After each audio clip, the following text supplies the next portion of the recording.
Assalamualaikum warahmatullahi wabarakatuh. Selamat pagi siswa kelas 9 semuanya. Ketemu lagi dengan Ibu Rini. Kita masih belajar materi kekongruenan dan kesebangunan bagian 3 dengan submateri kesebangunan bangun data. Adapun tujuan pembelajaran kita pada hari ini, setelah menyaksikan video pembelajaran ini, kamu diharapkan dapat mengidentifikasi dua bangun datar yang sebangun, menyelesaikan masalah yang berkaitan dengan kesebangunan bangun datar. Kita akan lihat bagaimana kesebangunan dalam kehidupan sehari-hari. Kamu tentunya pernah melihat peta, maket, atau miniatur bangunan dan juga foto. Tahukah kamu, dalam pembuatan ketiga benda ini memakai prinsip kesebangunan. Untuk membuat peta, maket, dan foto ini supaya sama seperti aslinya, dia memiliki perbandingan-perbandingan tertentu yang akan kamu pelajari pada kesebangunan ini. Kesebangunan dua bangun datar. Kita lihat di sini ada dua jajar genjang. Yang satu ABCD berukuran lebih besar dengan ukuran 12 cm kali 9 cm. Kemudian EFGH dengan ukuran 8 cm kali 6 cm. Kita akan lihat perbandingan sisi-sisinya. Yang pertama AB, kita lihat AB itu bersesuaian dengan EF. Kita akan bandingkan AB bersesuaian dengan EF. Kemudian AB per EF ini nilainya sama dengan CD per HG. AB itu nilainya 12, EF per 8. 12 per 8 kita dapatkan perbandingannya 3 per 2. Kemudian kita ambil sisi bersesuaian yang berikutnya, AD itu bersesuaian dengan EH. AD bersesuaian dengan EH itu sama dengan BC per FG. Itu nilainya 9. AD itu atau BC itu nilainya 9 per FG atau EH itu nilainya 6. 9 per 6 kita dapat perbandingannya 3 per 2. Artinya kita lihat di sini sisi yang bersesuaiannya perbandingannya sama-sama 3 per 2. Sudut-sudut yang seletak, kita akan memperhatikan sudut yang seletak. Sudut A ini sama dengan sudut E. Kemudian sudut C itu juga sama dengan sudut G. Karena sudut E sama sudut G ini, A dan C ini adalah sudut dalam berseberangan. Sudut B sama dengan sudut F. Sudut D sama dengan sudut H.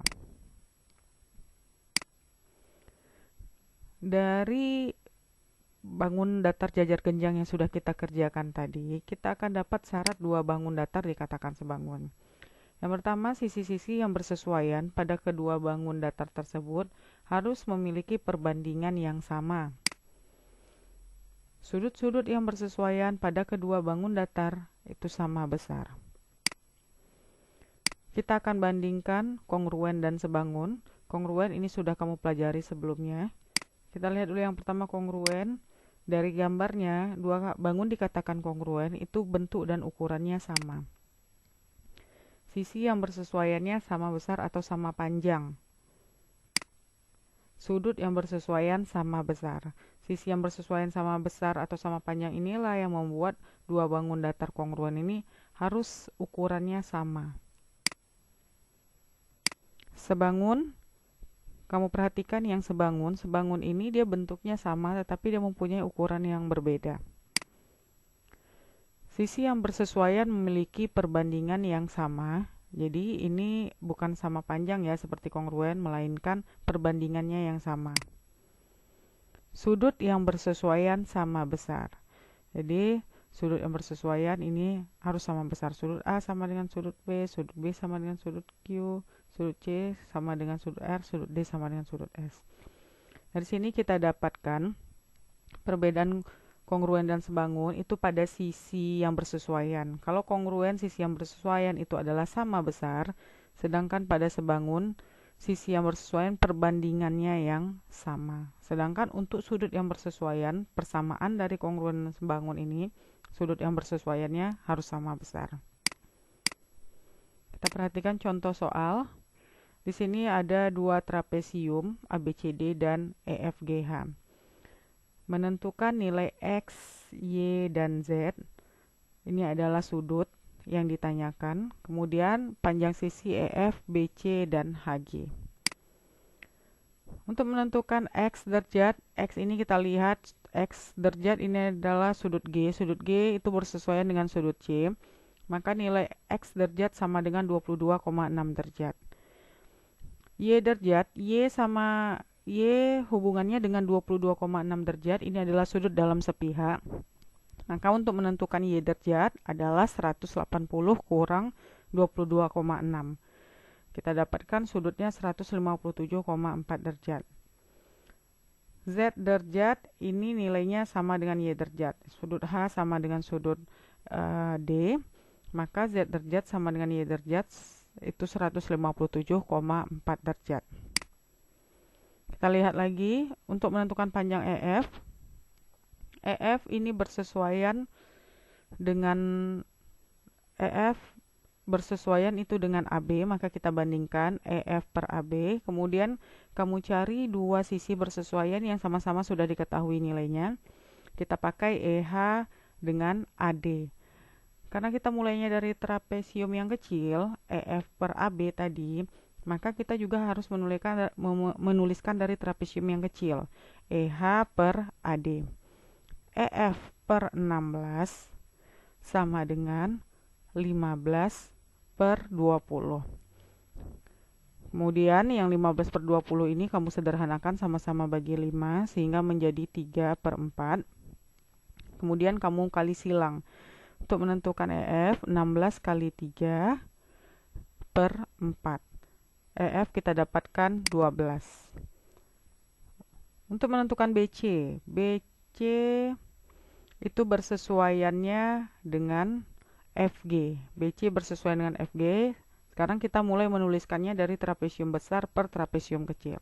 BC per FG, kemudian sama seperti tadi, kita cari dua sisi bersesuaian yang sudah ada nilainya.